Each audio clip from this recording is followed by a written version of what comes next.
Hello friends, मैं मोहम्मद ज़करिया खान और आप देख रहे हैं tribune-hindi.com।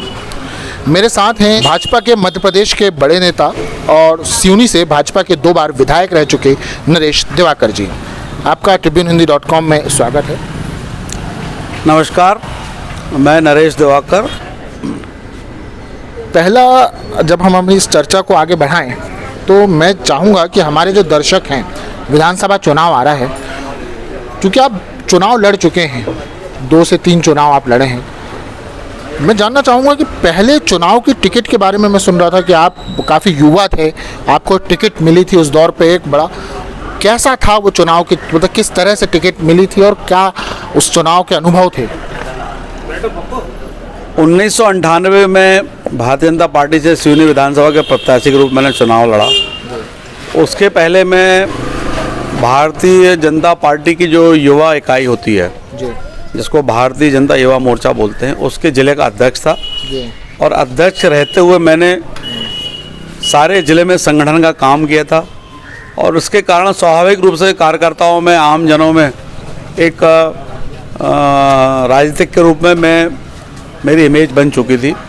फिर मुझे भारतीय जनता पार्टी ज़िले का महामंत्री बनने का अवसर प्राप्त हुआ, तब मैंने काम किया। उसी बीच विधानसभा चुनाव 1998 आए और हमारी सक्रियता, हमारी संगठन क्षमता, संगठन के कार्य, इन सबको देखते हुए यहाँ के कार्यकर्ताओं ने प्रदेश नेतृत्व को अवगत कराया मेरे बारे में और स्वाभाविक रूप से प्रदेश से मैं जुड़ा रहा हूँ। प्रदेश नेतृत्व से उस समय माननीय स्वराज सिंह जी, नरेंद्र तोमर जी, प्रहलाद जी, आदरणीय मेघराज जी, ये सब लोग मेरे मार्गदर्शक रूप में रहे हैं।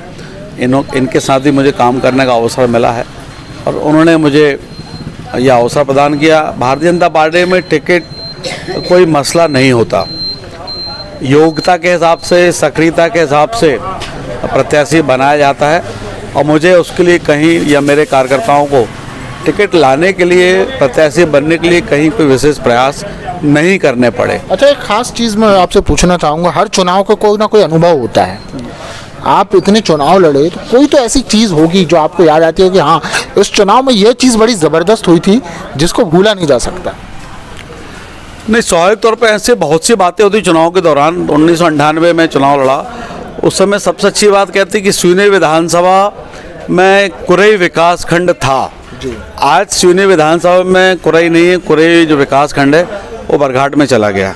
तो मेरे लिए सिवनी नगर और सिवनी नगर से आसपास के जुड़े हुए ग्रामीण क्षेत्र के साथ पूरा कुरई विकास विकास खंड, जिसे आदिवासी विकास खंड के नाम से जाना जाता है, वो सिवनी विधानसभा में था। और कहीं ना कहीं से हम कार्यकर्ताओं के मन में ये था कि कुरई आदिवासी क्षेत्र है और यहाँ पर एक स्वाभाविक रूप से कांग्रेस के कार्यकर्ता, कांग्रेस के मतदाता जाता हैं।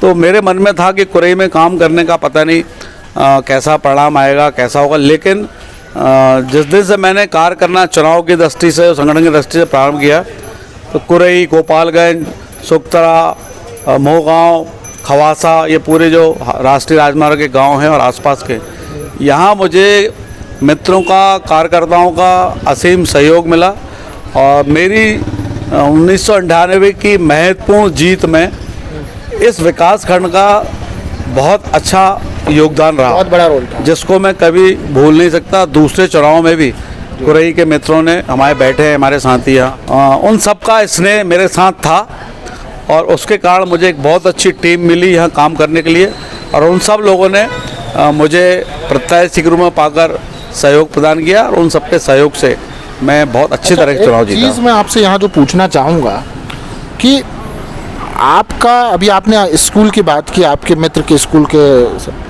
मैंने ऐसा सुना था कि आपके जो सहपाठी लोग रहे स्कूल के दौर के, वो एक, हर किसी का एक उम्र होती है, वो उस समय के जो मित्र होते हैं लोग उन्हें याद करते हैं। तो ऐसे अलग अलग आपने बताए थे कि अलग अलग जगह आपकी साथ के लोग बड़े अच्छे अच्छे पदों में हैं, आप राजनीति में हैं। एक दो नाम शहर के लोग, परिचितों के नाम एक से बताएंगे आप, जो आपके साथ के सहपाठी शहर के बड़े?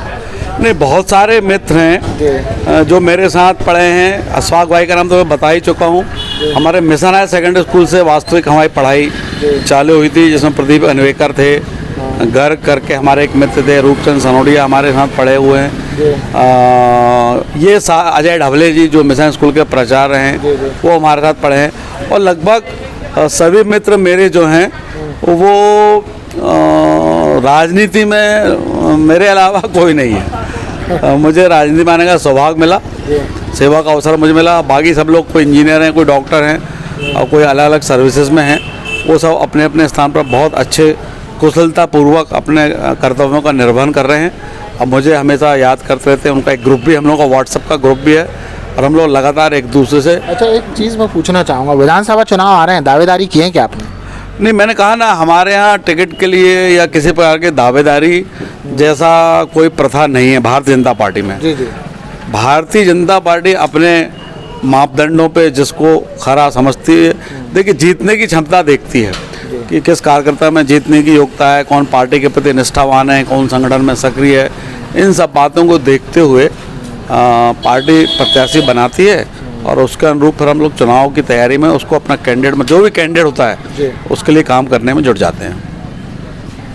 एक चीज़ और मैं पूछना चाहूँगा, थोड़ा व्यक्तिगत टाइप का सवाल है। सरकार मान लीजिए अगर बन जाती है विधानसभा चुनाव के बाद, तो आप संगठन में जाना पसंद करेंगे कि फिर कोई ऐसे कुछ ऐसी डिमांड होती है ना, जैसे कि मुझे ये, जैसे एक बार आप महाकौशल विकास प्राधिकरण के भी अध्यक्ष रह चुके हैं, तो ऐसे किसी पद में जाने की आपकी ख्वाहिश है क्या? नहीं, मैं केवल पार्टी के कार्यकर्ता के रूप में कार्य करते रहना चाहता हूँ।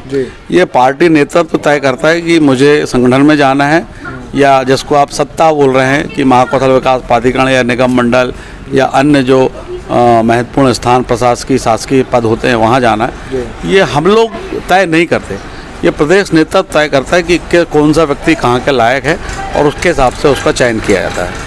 मेरा ये अंतिम सवाल होगा, क्योंकि आप सिवनी के उन विधायकों में से हैं जिन्होंने लगातार 2 चुनाव जीते। अब 15 साल का समय हो गया है जब आप विधायक के पद पे थे, और तब से लेकर एक लंबा समय हो चुका है। तो ये जो बीच का समय गुजरा है, हमने देखा कि पिछले लोकसभा चुनाव में ढाल सिंह मिशन जी की एक लंबे समय बाद वापसी होती है लोकसभा में, तो ऐसी कोई वापसी की हम कोशिश गुंजाइश नज़र आती है कहीं? नहीं, मैं तो हूँ ना संगठन में। अभी मैं जब ढाल सिंह जी चुनाव लड़े थे तब मैं लोकसभा का संयोजक था। अभी मैं छिंदवाड़ा जैसी लोकसभा क्षेत्र चुनौतीपूर्ण जो सीट है वहाँ का लोकसभा का प्रभारी के नाते मैं काम कर रहा हूँ। तो सक्रियता लगातार बनी हुई है और आगे भी मैं एक कार्यकर्ता के रूप में निश्चित रूप से सक्रिय रहूँगा। मेरे लिए ये सौभाग्य की बात है कि मैं भारतीय जनता पार्टी का कार्यकर्ता हूँ। बहुत बहुत धन्यवाद हमसे बात करने के लिए। ये थे हमारे साथ सिवनी के 2 बार से विधायक रहे नरेश दिवाकर जी, और वर्तमान में भाजपा में बड़े पद और बड़ी जिम्मेदारियां संगठन की तरफ से आप निभा रहे हैं। अगर और छिंदवाड़ा जैसी जो क्षेत्र है, जो मतलब एक बड़ी चुनौतीपूर्ण जगह है, वहाँ के आप भाजपा के प्रभारी हैं। तो फिलहाल हमारी ये बातचीत आपको कैसी लगी कमेंट बॉक्स में बताएं। यूट्यूब पर देख रहे हैं तो हमारा चैनल सब्सक्राइब करें, और फेसबुक पर देख रहे हैं तो हमारा पेज लाइक करें। फिर मिलेंगे। जय हिंद, जय भारत। यूट्यूब पर जाएं और टाइप करें